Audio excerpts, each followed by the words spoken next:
circle to the left. Leaving home out on the road. I've been down before. Men start rights one time tonight.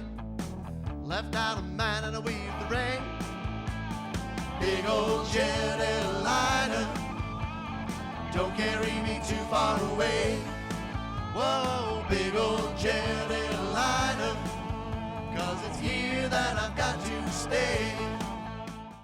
All right, here we go. Another Square Dance Callers Talking. Tonight I'm in Winston-Salem, North Carolina. I've got Marty Northrup. How are you, sir? Hey, man, Charlie, it's good to talk with you. Thanks for putting me on your podcast program. Absolutely, brother. It's been a pleasure. We've met several times. We run up. You do a lot of traveling through Georgia. We hit it at conventions or whatever. So we've known each other a little bit, which is really nice. So let's start off where we always do. You're in Winston-Salem, North Carolina. Is that where you're from? Where were you born? Tell me about yourself. Actually, I was born in upstate New York, about 40 miles from Cooperstown. And I grew up there, went to the same high school, and I married a friend up there when she was 18 and I was in my mid-20s. And in 1999, I brought her and our 4 children down here to North Carolina, and I've been here ever since. They haven't kicked me out yet. Okay. Any reason you picked North Carolina, or do work, or what? How'd that work? Well, that's a good story right there. I was in the Albany, New York area, and I'd been a loan officer in a credit union up there for about 5 years. And I looked at one of the credit union magazines and seeing that they were paying considerably more in other areas of the country than what I was making there. I said, well, maybe I would like to go to the Carolinas or somewhere, because you know that song, Heads Carolina, Tails California? Absolutely. I flipped the coin and it come up Carolina. That's a true story.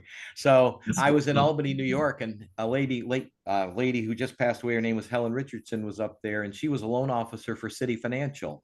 And I talked to her and I said, I'm a loan officer in a credit union. Can you get me an interview in somewhere in North or South Carolina? She says, I'll see what I can do. A week later, she called me up, said, I got an interview in Spartanburg, South Carolina. You want to go down for it? I said, sure, I'll go down.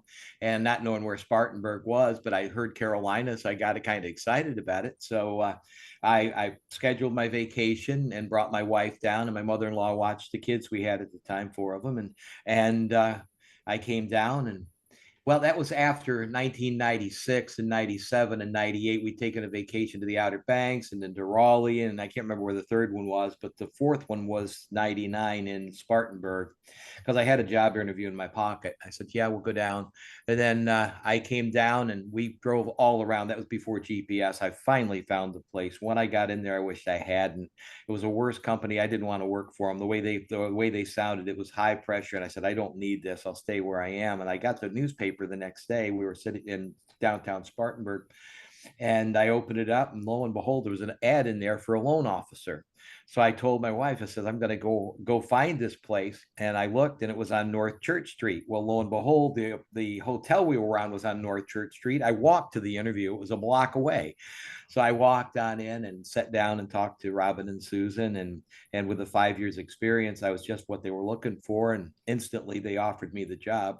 And at 10 grand more a year than what I was making, I said, this is looking pretty good. So I went back to the hotel and told my wife, I said, Karen, guess what? I got a job. She says, no, you don't. No, you don't. I said, yes, I do. She says, no, this is supposed to be like the last 3 years. This is just a vacation pretending to be a job interview, huh? So anyway, I convinced her over the next month, and on May 1st of 99, I moved down, and I left her and the kids up there to finish school for 56 days. And that was pretty rough, but we moved down here. And since then, my youngest son and my oldest daughter got married, and we got a granddaughter on each one of them. My oldest daughter, youngest son, but my youngest daughter and oldest son are not married yet. So, but that's how I got down to the Carolinas. It was through work. Outstanding. Okay. Mm-hmm. And the hardest thing, Charlie, I had to do was this. I'd been calling since 76. And in 99, that was 23 years of calling. And it took a while to build up a territory up there. And the hardest thing I had to do was to call the people up and said, I can't make your dances. I'm moving out. After working hard to get them, that 10 minutes, they were all gone. Yeah. It's tough after you build something and having to walk away from it. Yep, that's And exactly what happened. the But thought was trying to rebuild it. it wasn't long once I got down here. I within about less than a month, I'd picked up 2 clubs, one in Whittier, North Carolina, and one in Columbus, North Carolina, where I was living. So within a month, I had 2 clubs. And unfortunately, about 3, 4, 5 years later, about the same week, they both decided to fold at the same time. So I don't know what was working in my favor or against me, but it's how it turned out. So, and I've been calling pretty much ever since. So you started calling in 76? I went to we went to a block dance in September of '75. It was a demonstration, and for the people who say demonstrations don't work, I say baloney because I'm a product of a demonstration. They do work, and the caller was there, and they had the class starting in September. We went from September until May, and I went out to his little diner. He had a little dance hall in it in Sydney, New York, and 2 other guys there were deciding to go to caller school. Well, just prior to that time, we'd gone to Nashville, and I bought a record from Paul Markham. It's called Lion Eyes, and I was practicing it and doing it, and not intended to be a caller. I just was listening to it.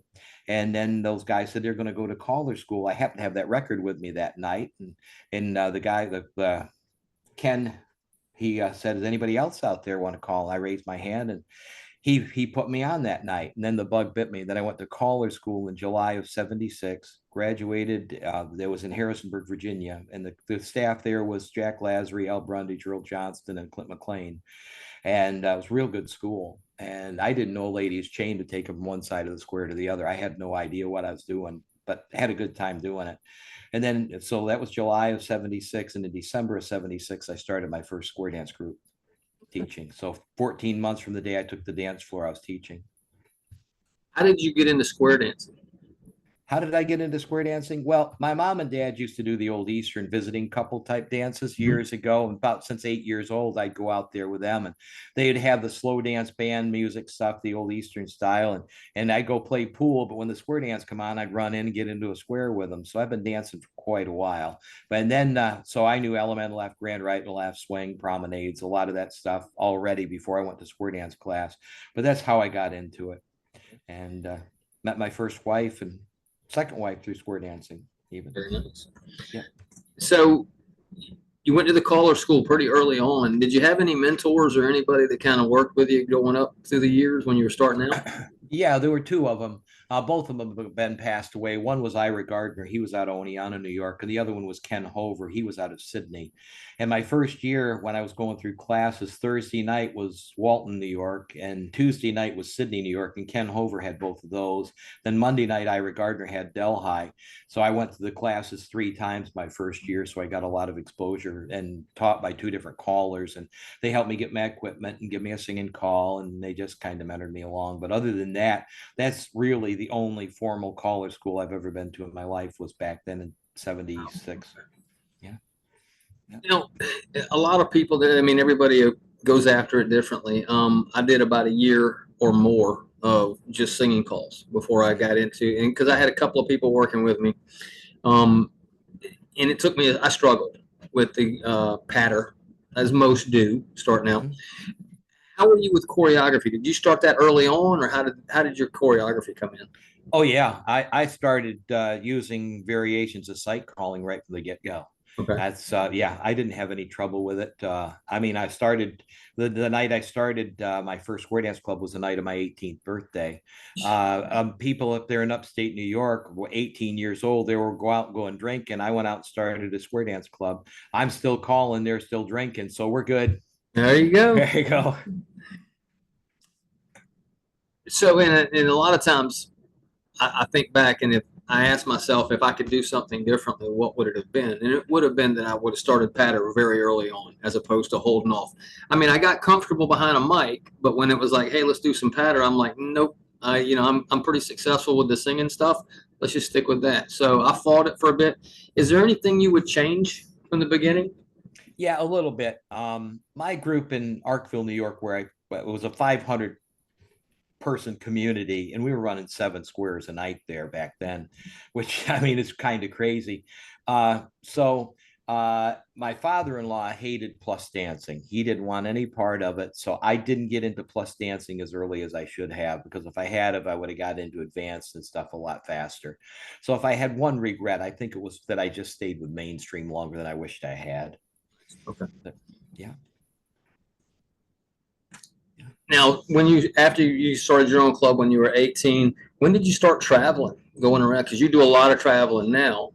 When did that start? Quite early on. I mean, I had my first gig in Newburgh, New York. The late Hugh Jones was there working with the Orange Squares in Newburgh, and he had a group on Tuesday nights, and one Tuesday a month he couldn't be there. Well, somebody came to a demo I had in a little town called Downsville, and they said, "We need you because we're fairly close and you can teach." I said, "Yeah." So I went down there, and then they booked me in as a mystery caller because they knew my name would not draw anybody. Okay. So they kind of tricked the people. And there I was, about a year of material.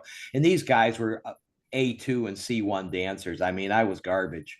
I was not to the level where they needed to be, but I give them a good time. We had a good time. But my real travel really started probably about 1979 or so. I would go into New Jersey and Pennsylvania and New York. That was my main territory. And then when I got down here into the Carolinas, I go into Texas. Now it's going to be twice this year, again in September, to pick up Louisiana, Mississippi, and Texas. And I had one that I did. My first tour that I took, I went into Laurel, Mississippi, down in that area for the South Council dance. Barbara and Tim Tillery saw me in Waynesville, New York, and put me in down there. So then I got into Austin, and then I got into Gonzales, and then Texas. And I decided I was going to come back up because my son was in school in Lexington, Kentucky at UK. So I got into Arkansas, did a tip there, but not for hire. Then I went into Lexington, and then I came back out into Nashville and did one. And then I came back around back home. But that was my first real tour. That was probably... It was after my wife passed away. She's been gone since 2011. That was probably about 13 years ago. Yep. Have you ever traveled out of country, or has it all been here?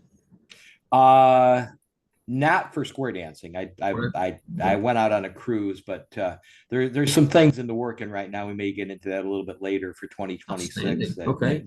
The Greg Hatmaker and I are working on something with a tour agent to go into Germany, France, England, Ireland, and Scotland. It's in 26. We're going to set up a 12-day. Yeah, Greg Hatmaker's a good dude. I will say this: he maybe I've got the wrong email, but I talked to him. He comes to the Georgia convention a lot, and really good dude. We spent last year. We had the same hotel, and we spent a couple hours in the bar every night at the hotel, which was nice. He's a riot. He is. But I've been trying to contact. I guess I could probably actually just call him like we used to do when we had landlines. Yeah. But I've emailed him, "Hey man, let's do a podcast." Hadn't heard back from him, so I'll give him a call. Y'all had a connection. We've got something going on right now, November 3rd through the 10th. We've got a cruise going out to the Caribbean. Right now, we've got about 35 people signed up for it. We're going into leaving New Orleans, and we're going into Cozumel on the back end, along back to New Orleans. Finally, we're going to Harvest Key. We're going to Belize. We're going to Honduras and Cozumel. So, what line is that? It's on Norwegian. Oh my goodness. Yep, on Norwegian cruise. I'm on a Norwegian cruise next weekend, just a straight out cruise, not a sport. Now, this would be my third one. I took a cruise to Alaska, the first one, then the second one I did the Caribbean, and then somebody stupidly I decided that maybe New Year's Eve I just had a brain cramp, and I said, I'm going to give away a cruise, and we're going to have everybody that comes to my club in Asheville, North Carolina, you're going to get a free ticket for it. And so I give out ticket stubs. Everybody signed their name on them. The first couple that did it declined due to health reasons, but the lady that got it decided that, and I didn't put any limits on it. She decided she wanted an upgraded cabin, and I couldn't tell her she couldn't have it. And then before it got done, it's cost me a bundle, but I thought it was just going to be her and me and another person or two, but we got 33, 4, 5, something like that signed up. I'm just gonna, then, but that's with Silver Eagle Records with Greg. Okay. Yep. Stan.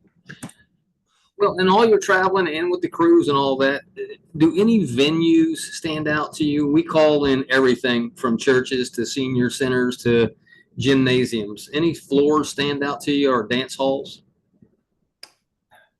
They're all pretty much the same, unless you got one where the sound really stinks. I just enjoy. I don't really pay as much attention to the hall as I do the people.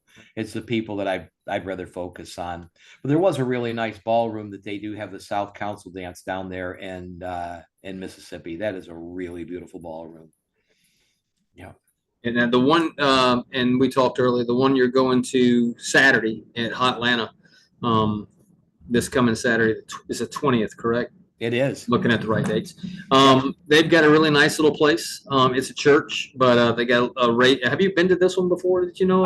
No, it's my first time. Okay. I got a little raised up stage, which is, and I make jokes about it. If you don't have a stage, I'll still call for you, but it's tough at 5'6". If my number one square is a 6-foot man, I'm going to have trouble seeing the rest of the floor.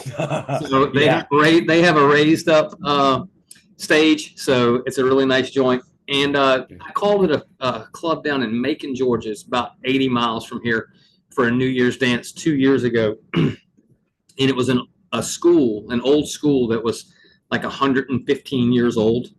Original hardwood floors, huge stage. And that's what brought that question to my mind when I started asking people. That place was just an amazing place. And, they'll tell you the history of it and all that when you're there. That's awesome. But so you're going to be at Hot Atlanta on the 20th. Yep, I am. Now, you do actual full tours where you hit a bunch of different places. How long have you been doing that? Since 2012. My wife passed away in 2011, so that opened up for me to be able to travel. All my kids are grown and gone, so about 2011 I started. Have you kept track? You know how many states you've been in? Have you been in all of them? No, I've been in I think 17. I'd like to get the rest of them. Okay. Yeah. And in January this year, I called in 6 different states, including in LA and in Los Angeles. I was out there for an event for my son, and I called up Mike Seastrom, said, "Mike, can you get me a dance?" He said, "I was wondering who was going to get to cover it for me." He said, "Lisa and I are going to go out on a date one night." And he said, "I was wondering who was going to get it." I said, "I got it. You got it. Good. Okay." So we did it. Wow. So anywhere from coast to coast now is fine. And anybody who wants me, if you got a night, I got the time, I'll be there. Well, and I usually throw it at the end, but what's some of your social media where people could contact you? Do you do Facebook and Instagram? What do you do? The easiest way is my email account, marty.northrup@gmail.com.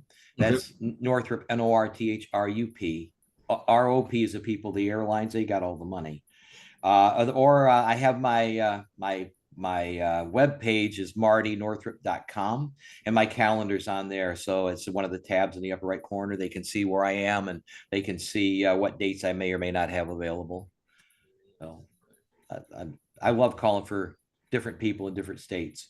And a lot of dancers say, "How was it?" I said, "Well, you take the dancers there in Alabama, you take the dancers in Connecticut, you shake them up, put them in a bag, dump them out, and they could be either place. They're about the same." Yep. It's all friendly, except the Southern hospitality. There's a little bit more there, maybe. Sorry, my Northern friends. No, I understand what you're talking about. As far as music going, before we get out of the square dance part of it, what do you have some favorite singing calls that you like to do? Yeah, I do have a couple of them that I like to do. Let me back up a little bit. On the 16th of July of 2022, my youngest daughter said, "Dad, I got a surprise for you." I said, "What's that?" She says, "I know how much you like Garth Brooks." I said, "No, you didn't." She said, "Yeah, Garth is going to be in Charlotte." Daddy said, "I've got you and me a ticket. We're going to go see Garth Brooks in Charlotte." So where this ties into that was when Garth was asked what his favorite song to perform was, it happens to be one of my favorite singing calls called "Callin' Baton Rouge." I love to do that song. And then when I'm out on my road tour, I love to finish up with the song I did on stage at the Indiana State Convention with a band, or the National Convention with a band, was "Mountain Music" by Alabama. That's usually my closing song. It's just so powerful. Before I forget, and we get off the subject of singing calls you like to do, you were in Atlanta. It's been some months ago. I think you were doing the Mazda dance. Yes. And you did a song, and I forget the name of it, but you told a story about your dad, and you have a T-shirt from the concert where you take your shirt off and you got that on. Tell me about that. Yeah, my dad was my biggest fan. He was one of the few people that are still alive. My sister still is, my brother is, and there aren't many of them around that were at my first dance, and he was one. And later on in life, my dad got kind of sick, and he couldn't stay home, and so I brought him down here for the last 18 months of his life. And one night we were sitting watching TV, one of those country music sit around things with Bill Anderson and the crew, and a guy by the name of Gene Watson came on there. And my dad says, "Oh, I hope he does Paper Rosie. I love that song." And he says, "The other one, My Farewell Party." He said, "I love Gene Watson." So I said, "Well, let's see what happens." So I got on my computer, and my dad's birthday was coming right up. So I went online to Mr. Watson and I said, "My dad has a birthday, and I was wondering if there's a possibility we could get a signed autographed picture for my dad. I'll be glad to pay it for you if you send me out with an invoice." A week later in my mail was that signed print from Gene Watson to my dad. I said, if a man takes care of business that good, we're going to go see him. So I found out he's going to be at the Harvester Center up near Rocky Mount, Virginia, which was about 90 miles from my house. And so we got the tickets and we went up. It was a little cool that night. And my dad is, of course, being in his 90s, you need to use the restroom. So just about 10 minutes before showtime, my dad went to the guy there at the door and says, "I really need to use the restroom." The guy says, "Okay, go ahead." So he let my dad in, and it was general seating. There was no assigned seats or anything. It was general admission. And my dad didn't come out. And the guard came at the time, and he says, "Your dad," he said, "I couldn't see him come back out there stand in the cold as old as he is. He found a seat there in the auditorium. Just go on and sit down next to him when they opened the door." You know, that rascal got a front row seat. He did. So I tell everybody we were so close to Gene Watson. If he had garlic or onions for dinner, we would have known it. We were that close. Wow, nice. It was a good deal. So that night I did a little tribute to my dad in one of his favorite songs called Paper Rosie. Thank you for bringing him into this. Absolutely. Yeah. I'll usually ask if there's any interesting stories, man. That is phenomenal. Now, so with your dad's interest in music, if you're not listening to square dance music, what is it? What's your genre that you go to? I've been a country fan for years. I just really love country, and one of my favorite stars right now is that guy named Luke Combs. You know Luke? Yep. Well, let me tie that in a little bit too. Sure. Back a number of years ago, my son went to college at the School of the Arts in Winston-Salem, and he got his degree in lighting and design. And right now, Charlie, my son is Luke Combs' lighting director, travels all over the world with him. And right now, my son is up in Canada with him, and then they've got another show the end of the year. So I've been graced with 3 free tickets to see Luke Combs in concert with ultimate backstage passes. I could go on stage and nobody'd stop me when he's singing. And my son also has been working for Winona Judd. We got a meet and greet with her. He also does Darius Rucker with Hootie and the Blowfish. I got a meet and greet with Darius, and not that I'm more proud of him than my other 3 kids, but that's a pretty cool job. Now, yes, I got to brag one more thing, Charlie. About go ahead. When I went out to L.A., there's a thing called the Parnelli Awards. And that's an international award for people in the lighting and sound industry. And my son was nominated out of one of the 6 people in the world. He didn't win the award, but he was nominated for it. And the following week, the Country Music Association nominated him for Lighting Director of the Year award, but he didn't win that one either. 2 years in a row, and he's only 32. That is amazing. That's great story. But my other kids have done very well. But that's the one that ties into entertainment. So that's why I go there. But it's phenomenal stories right there, man. Yeah. Again, before we get out of the square dance stuff, tell me about because you have a big hand in it. I think you're running it. The Lee Kopman Fund for Callers. The scholarships. This is another interesting story. I was working in Asheville, North Carolina for a while, and I wanted to learn to dance advanced again. I danced in the late 90s, but I wanted to brush up on it. And I knew just a few miles over the way, about 90 miles, Steve Kottman had a group, and I go over there on Monday nights and dance to Steve since I wasn't calling on Mondays. And when I got there, I talked to Steve and said, "How's your dad doing?" "Oh, he's doing good. He's doing real good." And then one night I asked him, he says, "Well, Dad's starting to struggle a little bit, but that's what's going on." I says, "How's your mom?" I said, "Doing good." And then one night I asked Steve, I said, "How's Dad doing?" He says, "Well, Dad's not going to be traveling anymore. Don't tell anybody. He's just going to stay on Long Island and call there for his groups there on Long Island because he's had a stroke or two and he's not doing real good." And I said, "Okay, well, it got to be another 3-4 weeks and I'm back over there again." And each time I'd ask Steve, and I talked to Steve and said, "Steve, how's your dad?" He says, "Marty," he said, "I'll call you in the morning." I said, "Uh-oh." So Steve got on the phone and he called me the next morning and he said, "Marty," he said, "Dad has got cancer." He said, "You're the first one outside of the family. You ask me each time you're here, and I think you really care. You've met my dad once or twice, but that's it." But he says he's thinks he can beat it. I said, "Let me tell you what we're going to do. I'm going to start a GoFundMe because I don't want you and Phyllis to have to pay a lot of money because Phyllis, his sister, lives in Plano, Texas, near Dallas, and Steve lives in Knoxville." I said, "I want you guys to have an opportunity to go see your dad when you want, and we'll start this fund, and then you guys can use it for travel." Well, when Lee got wind of it, Lee said, "You're not using that for travel. Lilith and I have talked it over, and we're going to use that for caller training and education. Case closed." So we raised up, I think, $11,000 or $12,000 that we have in an account that we are dispersing out a couple scholarships a year because Lee wanted people to learn the art of being a square dance caller, and we've helped out some people, and they're going to caller schools right now because that's what Lee wanted. And it's really been a godsend to help people learn our industry. And I was honored because when Lilith would go in there in the morning, this was before Lee passed away. He said, "Lil, how many did we get today?" So he knew that he was appreciated by the square dance world with the contributions he made to square dancing. Some people agree with what he did, some people do not. But Steve would tell you, and I've heard him tell this story a lot of times, if Arnold Palmer wasn't in golf, or Willie Mays and Mickey Mantle didn't play baseball, or Babe Ruth or Tiger Woods in their sports, those sports would be the same. He said square dancing would not be the same without Lee Kottman. So I was honored to be able to still be the chairman of the Lee Kottman Fund. In order to get a scholarship, we've given all we can this year, but anybody who wants one, go to squaredanceman.com. That's Squaredanceman.com.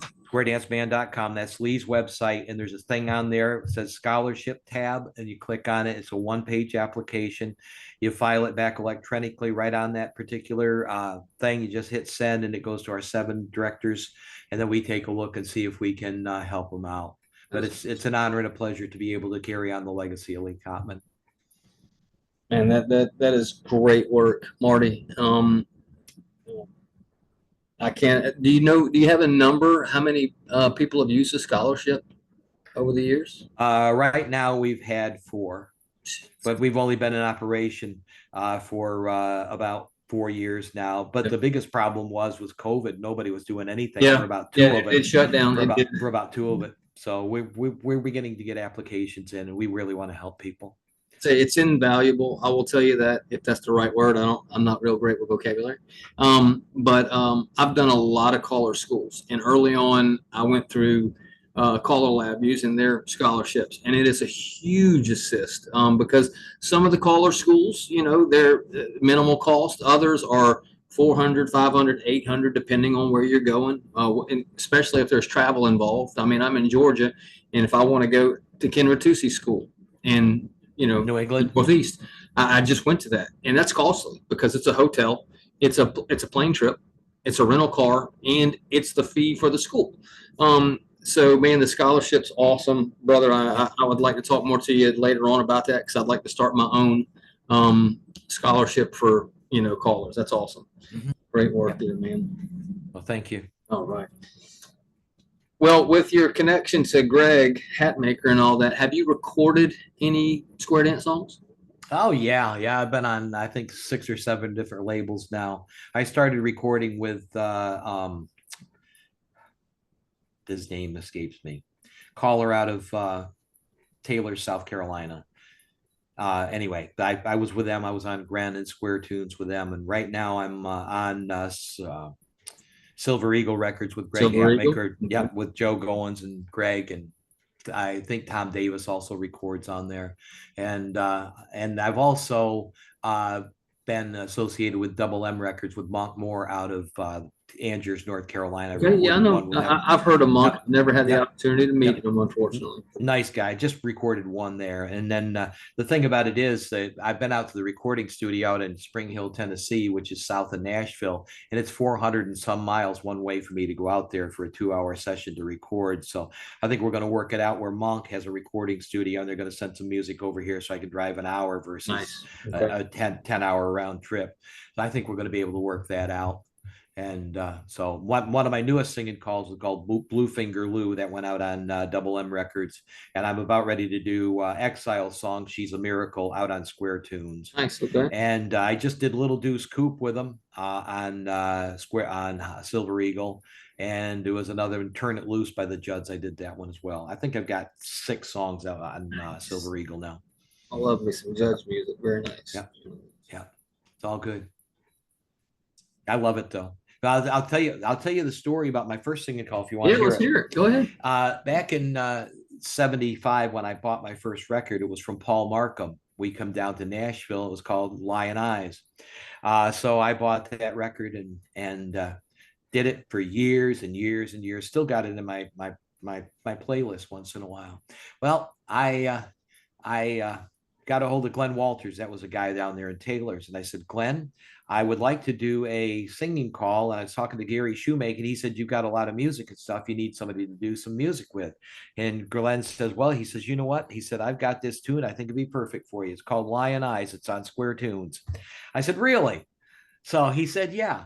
He says, come on down on Wednesday. I went down to his place and he hooked up the equipment. And Glenn says, you know, if you don't get this the first time, it'll be okay.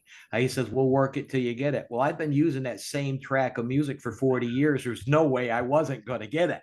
So he said, holy cow, nobody's ever done that before. Nobody's ever done it.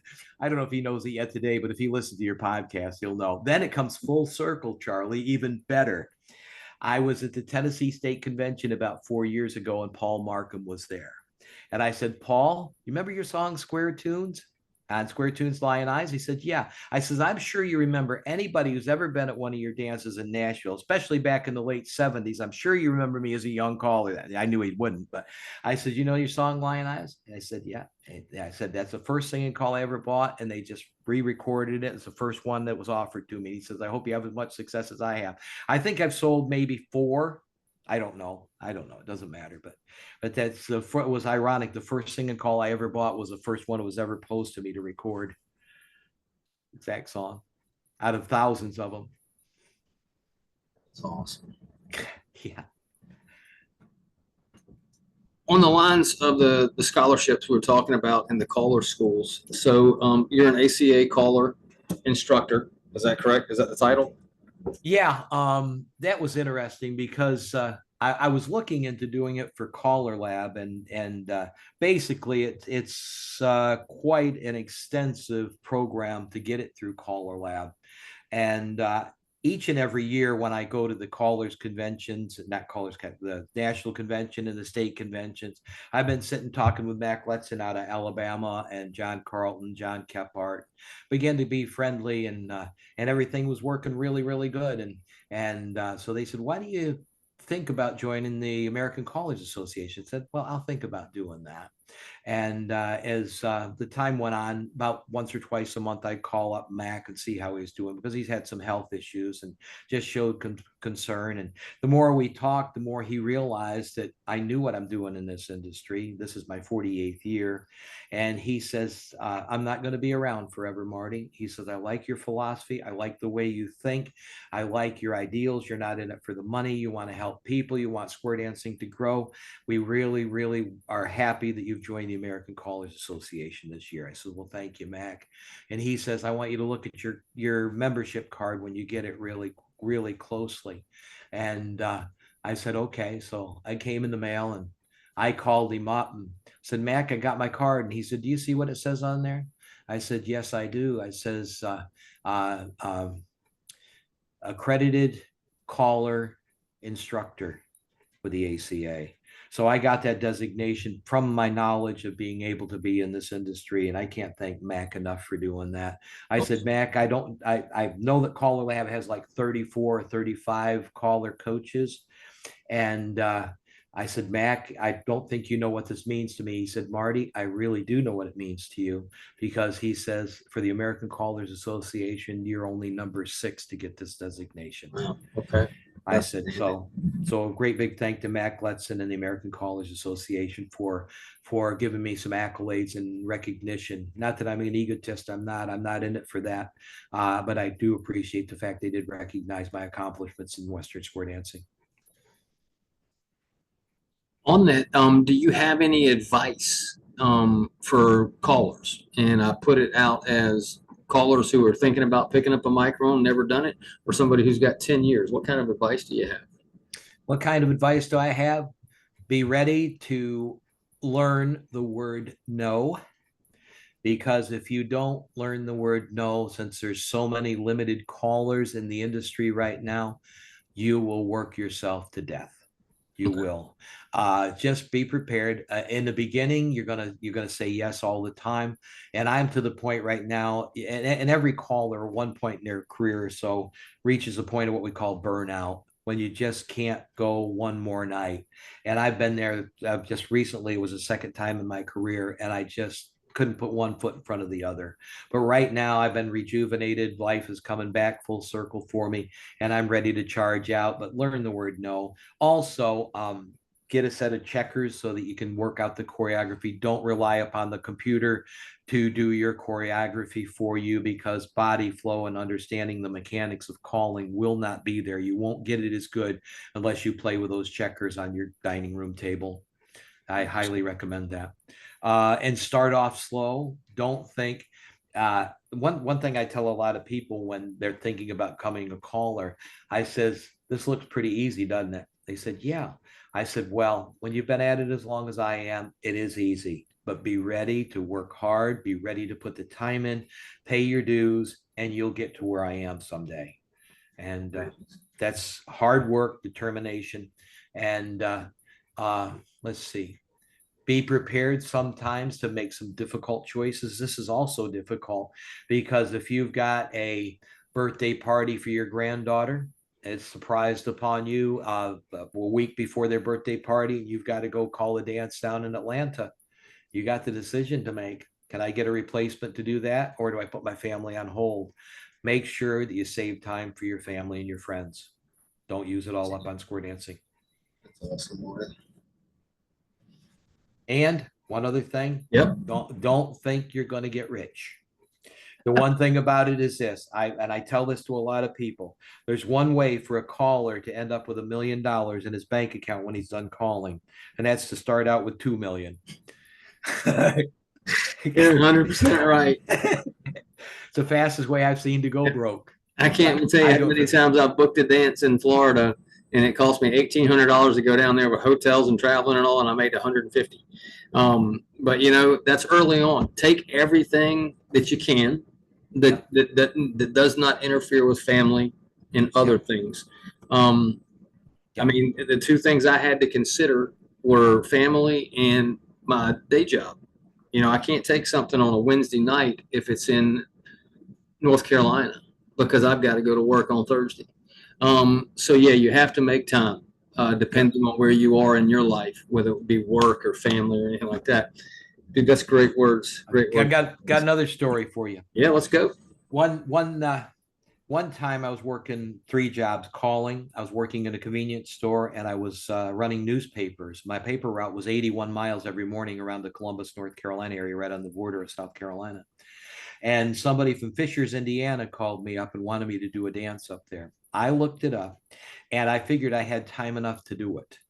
I drove my paper route in the morning, hurried home, showered, changed clothes, drove to Fishers, Indiana, turned around and drove back to Columbus to pick up my papers and run 81 miles more. I had to be there every morning. But the thing where this ties in is it's serious too, because it was stupid of me to do that.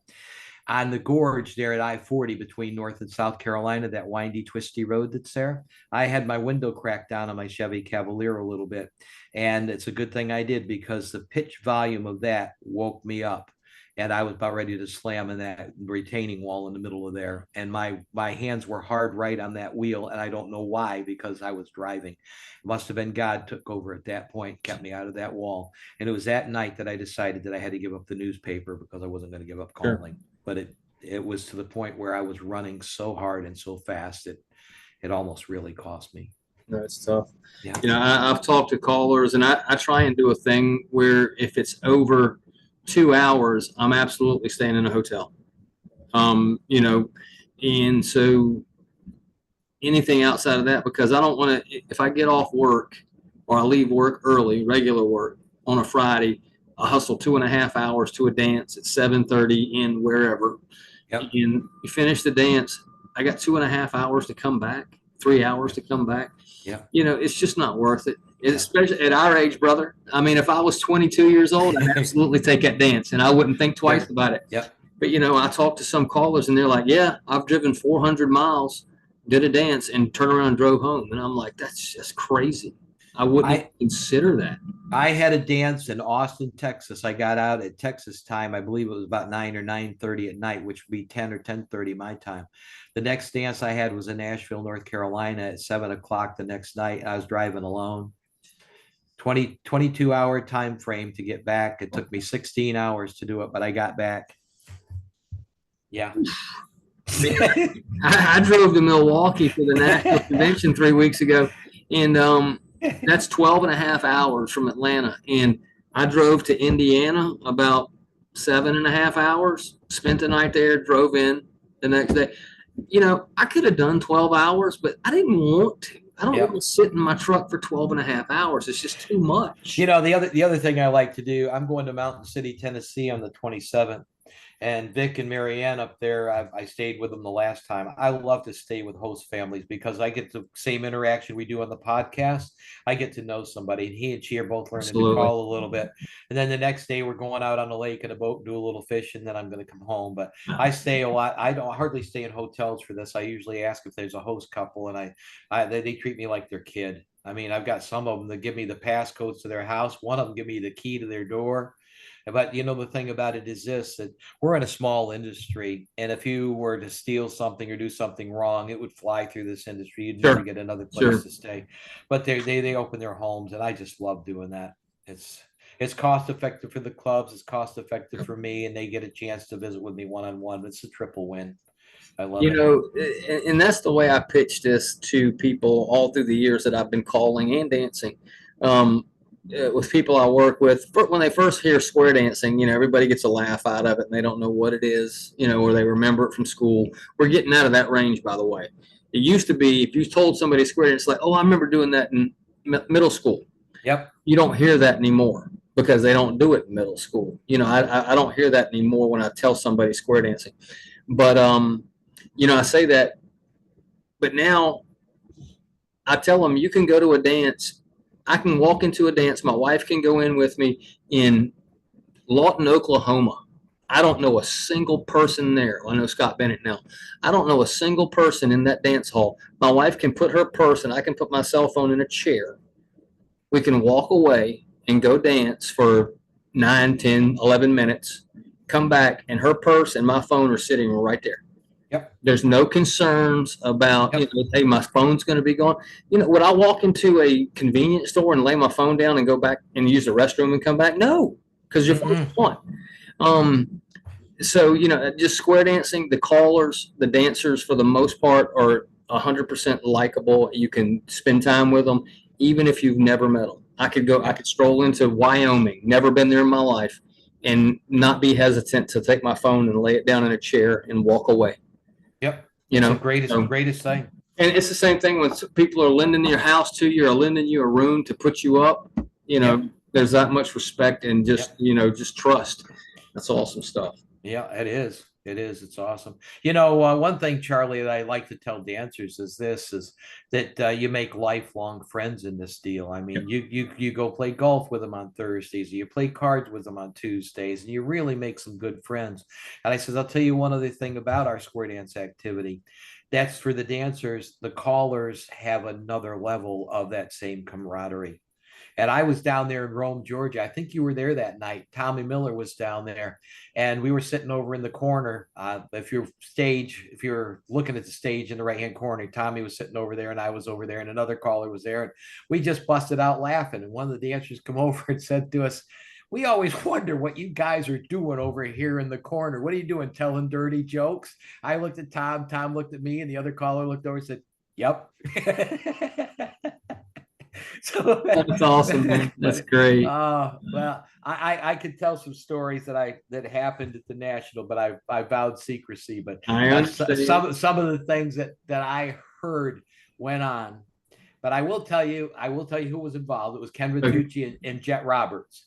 But I'm not going to tell you the story. Those two, in fact, Ken Ritucci was up calling, and Jet whispered something to him, and Ken was laughing so hard.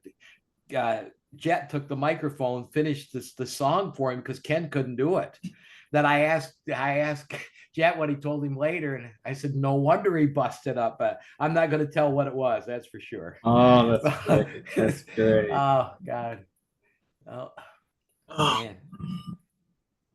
Man, that's awesome stuff. Let me ask you this: as much traveling as you do, and it kind of gives me a feel for who I'm talking to. What movie, if you flip on a TV, if it's on, everything stops and you watch the rest of the movie? What is it? Well, I think probably it's The Fugitive. I like Harrison Ford, and there's a slight tie to that because out in Sylva, North Carolina, where they did the scene for the train wreck, the river is still there and the train's still down in there. I've heard that. Yep. I did not. Okay. But I grew up in the era of the Fugitive original show, and I just like the fact that there was a movie made out of it. Outstanding. Yeah. Well, we'll bring it to an end with this. You've called in a good portion of the United States. If you could call a dance anywhere, where would it be and why? Well, I think I'd like to head up into the Northwest around Montana or Washington or Wyoming, up in that area, because I haven't hit that part of the country yet. Possibly Arizona or New Mexico. Because I've called in the Northeast, I've called in the Southeast, I've called in the due South, called one dance in California. But I think those areas of the country would intrigue me. And I'm also I'd like to really looking forward to that trip in 26 if we can tie it together to call internationally in 5 different countries. I look forward to that. Brother, I am going to look into your November 3rd through the 10th Norwegian cruise out of New Orleans as soon as we get off here, because I've got a cruise coming up in August on Norwegian, so another one would just give me more points toward being Diamond Norwegian. Beautiful. So I'm all about the points and stuff like that on all these the Marriotts of the world and the Norwegians and Royal Caribbeans. Anything I can do to put that up. You're going to be in Atlanta. This will come out just after that, or probably this weekend at Hotlanta on the 20th. And I'm going to do, I don't have anything scheduled that I know of. I'll check with my booking agent, my wife, and make sure I don't have anything. And I would love to come down and see you and just dance to you, brother. I've heard you several times at conventions and whatnot in Rome. And if I don't see you then, I'll see you at the Tennessee State Convention. I'm booked in there on the 1st through the 4th. So I'll see you there for sure. Okay, sounds great. So let's do that, Marty. It's been a pleasure talking to you, brother. As always, and hopefully I'll see you in about 4 days, 5 days, 6 days. Yeah, let's hope so. If not, I'll catch up to you at one of the conventions.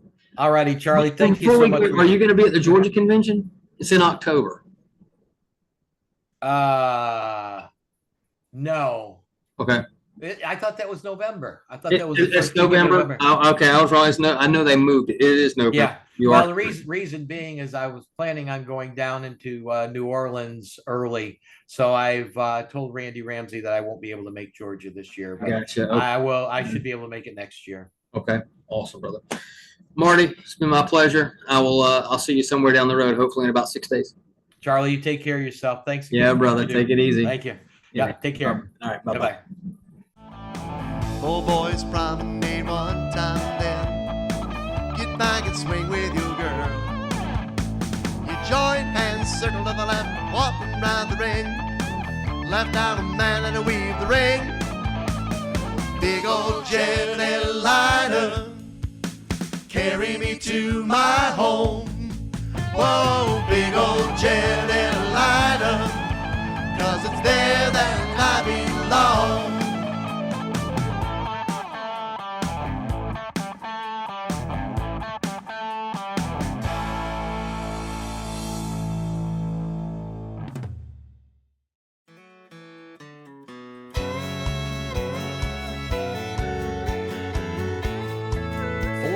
Chain over and back, I still feel 25 most of the time. Left Alaman and then no side door. Left Alaman with the ring. I was a young troubadour. Swing, promenade, I'll be an old troubadour when I'm gone. Well, now the heads promenade and go halfway, walking square through. All the way and then you'll swing through, my friend. Boy, running a Ferris wheel. Now the center square through to three. Swing and promenade, I'll be an old troubadour when I'm gone. All right. Well, now the heads promenade and go halfway, walking square through. Better? All the way and then you swing through. Yeah, that's friends. Boy, running a Ferris wheel. Now the center square through to three. Swing and promenade, I'll be an old troubadour when I'm gone. Four ladies promenade one time. Get home, swing that man. He's gonna scare him if I sing with him. Join hands, circle to the left, go round. Left out man, weave the round. I was a young troubadour. Swing and promenade, I'll be an old troubadour when I'm gone. Here we go, sides. Well, now the sides promenade and go halfway, walking square through. All the way and then you'll swing through, my friend. Boy, running a Ferris wheel. Now the center square through, get three.